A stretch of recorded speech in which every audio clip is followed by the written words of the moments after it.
자, 이곳에 계신 모든 분들이 예배자로 사는 은혜가 있기를 기도합니다.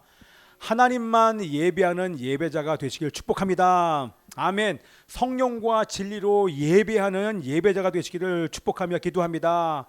특별히 임직 임명을 받으시는 분들은 우리가 직분자가 되기 이전에 예배자로 먼저 사시길 축복하며 기도합니다. 아멘. 아멘. PPT 다 돼 있죠?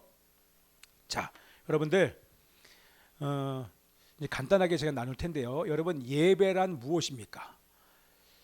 자, 예배란 무엇인지에 대해서 제가 이 성경의 원어를 이제 보여드리지는 않고요. 이거에 대해서 뜻을 풀이한 다음에 좀 처음에는 좀 어렵지만 그러나 이것을 나중에 제가 여러분들께 쉽게 예배란 무엇인가, 예배자란 어떤 사람인가에 대해서 여러분들과 함께 나누기를 원합니다. 여러분, 예배란 무엇입니까?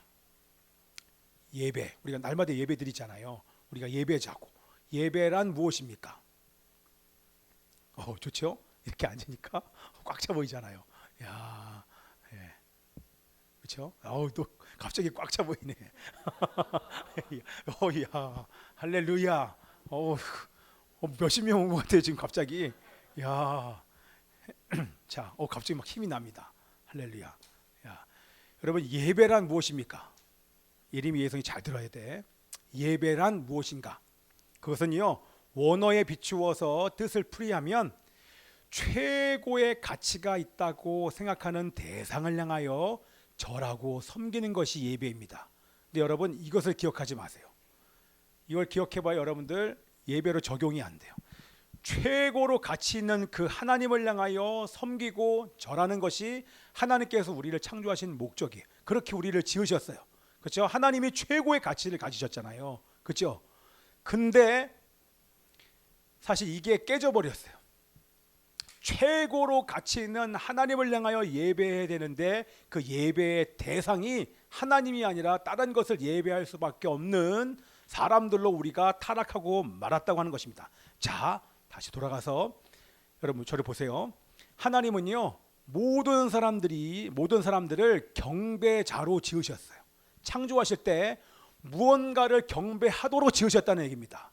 그렇죠? 그 무언가가 사실은 하나님만 경배하고 예배하도록 하나님이 지으시고 창조하셨어요. 그래서 여러분, 사람의 문명이 들어가지 않은 곳에 가서 보면 하나님을 섬기진 않는데 무언가를 예배하고 있잖아요. 어떤 신이든지 귀신들을 섬기고 있는 것입니다. 저를 봐주셔야 돼요. 잘 봐주셔야 돼요. 자, 근데 하나님만을 경배하도록 하나님께서 만드셨는데 우리가 다 아는 것처럼 죄가 들어오니까 경배의 대상을 잃어버렸습니다. 하나님만 예배하지 않고 하나님 외의 것들을 예배하기 시작합니다. 우상을 섬기고 귀신을 섬기고, 우리 일본만 가면 코너마다 귀신이 있어요. 800만의 우상. 제가 인도를 갔더니요, 모든 가는 곳곳마다 우상이 정말, 거기 3천만이에요. 일본은 800만, 인도는 3천만. 거기에 길이 만나는 모든 곳에 논인데요. 논의 길이 있잖아요. 논과 논의 길이 만나는 곳에는 다 신전이 서 있어요. 말레이시아를 가도 그렇고, 베트남을 가도 그렇고, 다 홍콩을 가도 그렇고, 다 우상 천지예요. 왜냐하면 하나님은 사람들이 무언가를 경배하도록 만드셨는데, 하나님만을 경배하도록 만드셨지만 죄가 들어오자 경배 대상을 잃어버리고 귀신과 사단을 섬길 수밖에 없는 자들로 타락했다고 하는 것입니다. 이해되죠? 경배의 대상을 죄 때문에 잃어버린 것입니다. 요즘에는 뭘 섬깁니까? 귀신만 섬기는 것이 아니라 돈을 섬깁니다. 자기를 섬깁니다. 자기를 섬기는 사람들이 얼마나 많은지 몰라요. 이렇게 경배의 대상을 잃어버리게 되었습니다. 여러분, 왜 그렇습니까? 왜 그렇냐면 하나님의 형상대로 지음받은 사람들은 하나님만을 예배하는데 하나님의 형상이 죄로 말미암아 깨져버리니까 경배의 대상을 놓쳐버린 것입니다. 결국에는 죄 때문에 하나님이 아니라 사단과 우상과 귀신과 자기와 돈을 섬기게 된 것입니다. 그런데 우리 이제 말씀을 보면요, 그럼 보세요.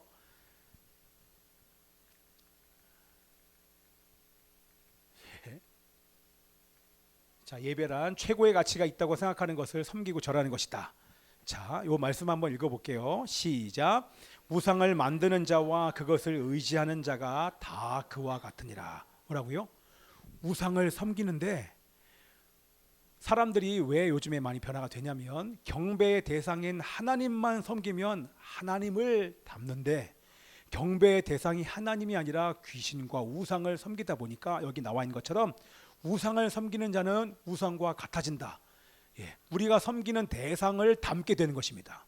이해되시죠? 예, 그러니까 여러분들이 세상에 노출되면 여러분들이 하나님의 종과 하나님의 자녀가 아니라 여러분이 경배하는 것을 닮을 수밖에 없게 돼요. 그래서 여러분들 사람들이 왜 싸나워집니까?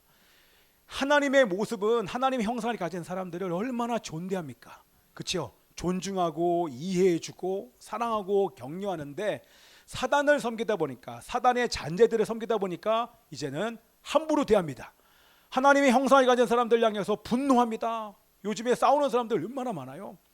분노를 못 참아서 사람까지 막 죽이잖아요. 그게 왜 그러냐면 그들이 하나님을 섬기지 않고 경배의 대상을 잃어버리고 귀신과 세상을 섬기기 때문에 그렇게 사단의 모습이 나타나게 된 것입니다.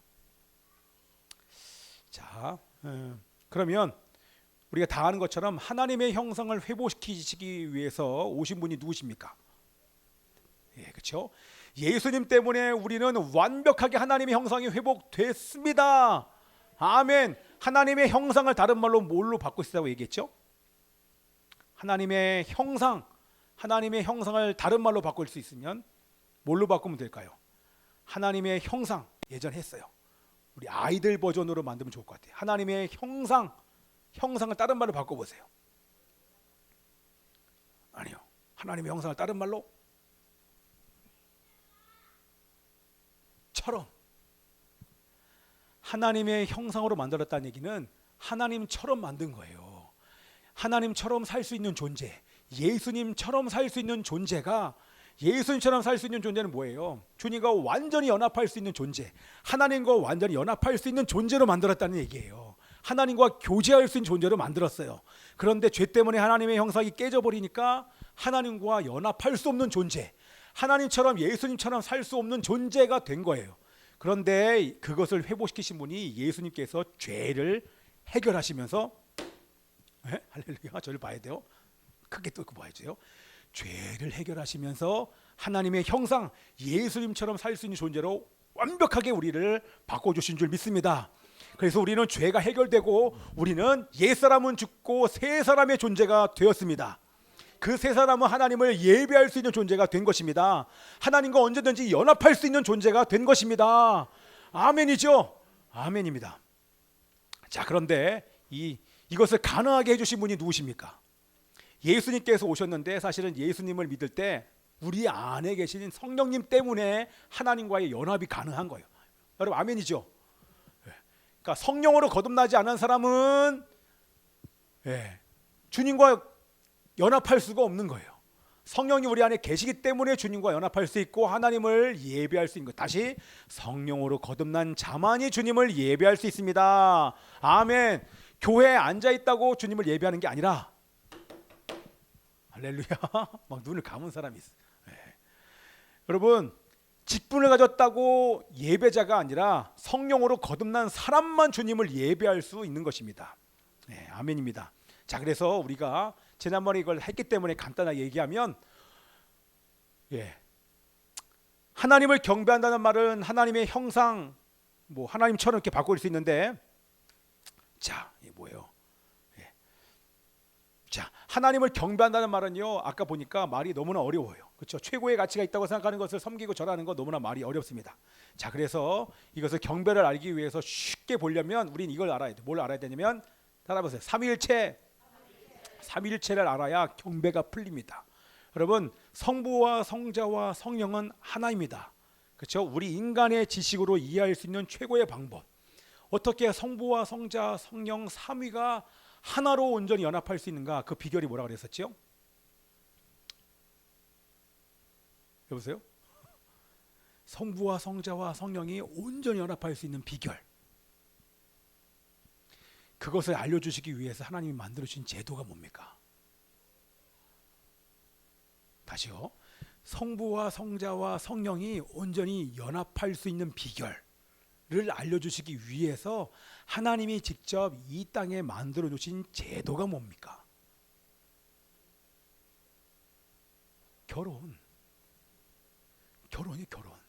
하나님이 부부를 둘로 봅니까? 하나로 보십니까? 에이, 어떻게 둘이 하나가 돼? 정말 하나님이 짝지어 주신 이 몸을 한 몸으로 보신다는 거예요. 그 한 몸이 어떻게 됩니까? 어떻게 이루어집니까? 어떻게 부부가 둘이 어떻게 하나가 돼요? 말이 안 되잖아요. 어떻게 삼위 하나님이 하나가 돼요? 말이 안 되잖아요. 그 비결이 바로 완전한 사랑으로 말미암아 연합하는 것입니다. 아멘. 이해되시죠? 예. 부부는 하나입니다. 왜요? 사랑하기 때문에. 여러분과 저는 하나입니다. 왜요? 우리가 서로 사랑하기 때문에. 사랑하면 하나가 됩니다. 그러나 사랑하지 않을 때 어떻게 됩니까? 깨지는 거예요. 그렇다고 둘이 됩니까? 여기 잘 들으셔야 돼요. 부부가 결혼하면 하나인데 부부가 사랑하지 않으면 깨집니다. 그러면 둘입니까? 아니에요. 아니에요.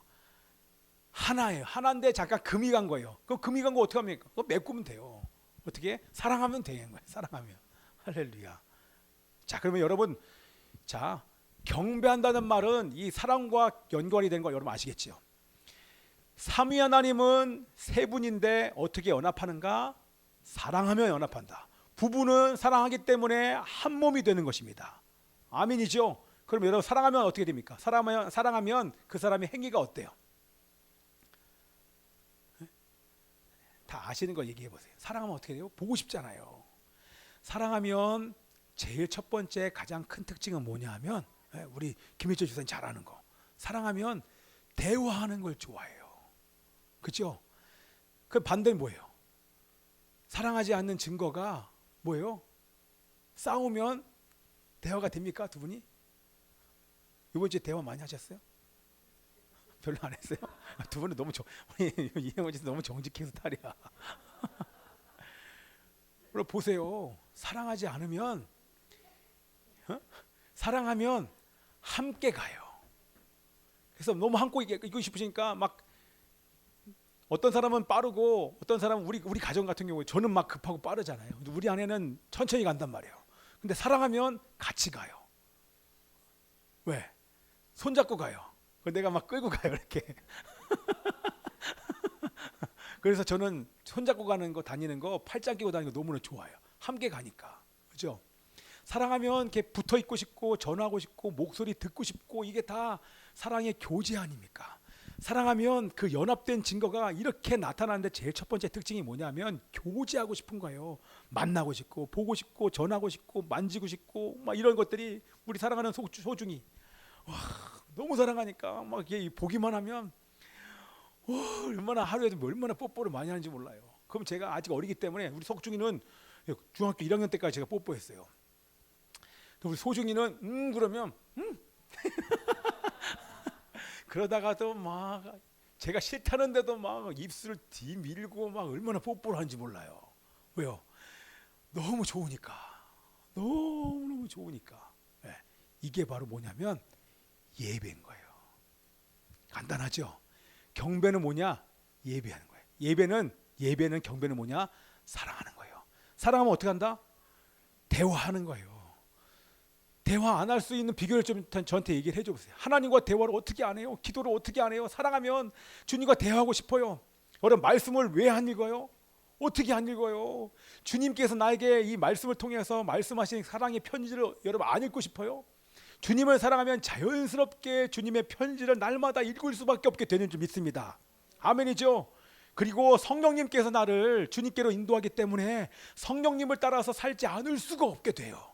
그래서 성령님을 따라 말씀과 기도의 삶을 살게 되고 또한 서로의 짐을 지라 그래서 내 옆에 있는 식구들이 복음은 들었지만 아직도 죄와 어둠 가운데 살고 있는 그런 모습을 보면 내가 대신 기도하게 돼요. 사랑하니까. 왜? 내가 대신 기도해야지. 안 그러면 저 사람의 죄가 남아있으면 그 죄 때문에 저 사람과 나 사이의 관계에 골이 생겨서 대화가 안 돼요. 부부만 그런 것이 아니라 우리는 함께 연합된 존재입니다. 그것을 상징적으로 여러분들에게 보여주시기 위해서 우리 지난주에 뭐 했습니까? 지난주에서 뭐예요? 우리가 한 몸이다를 알리기 위해서 한 게 뭐예요? 성찬식이요. 우리는 한 떡, 주님의 한 몸에 동참하면서 우리는 주님 안에서 함께 연합된 존재인 줄 믿습니다. 그죠? 그런데 나의 사랑하는 우리 옆에 있는 지체가 죄 때문에 죄가 있으면 그 지체의 죄 때문에, 나의 죄 때문에 우리가 하나됨이 깨져버리는 거예요. 그래서 저 사람을 위해서 기도를 해야 돼요, 말아야 돼요? 왜? 대신 기도해야 되는 거예요. 저 사람의 죄를 내가 대신 회개하고 그 죄에 대해서 내가 보혈로 선포하고 죄를 덮고, 또한 저 사람과 나의 관계를 깨고 하나님과의 관계를 깨는 그 영을 향해서 우리가 대신 영적인 전쟁을 해줘야 되는 것입니다. 이게 바로 예배자인 거예요. 네. 아멘이죠. 자, 예배자란 오직, 따라 읽어보세요. 시작.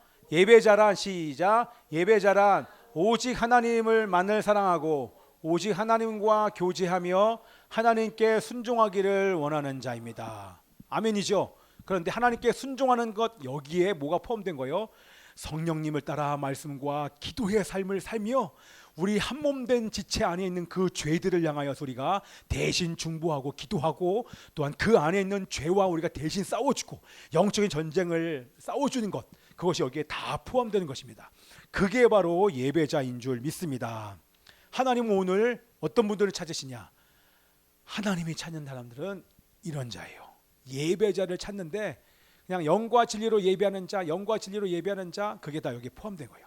성령님을 따라서 오직 하나님만을 사랑하고 오직 하나님과 교제하며 하나님께 순종하기를 결단하는 자, 우리 이런 사람들을 통해서 하나님의 역사를 만들어 가실 줄 믿습니다. 아멘. 아멘이죠?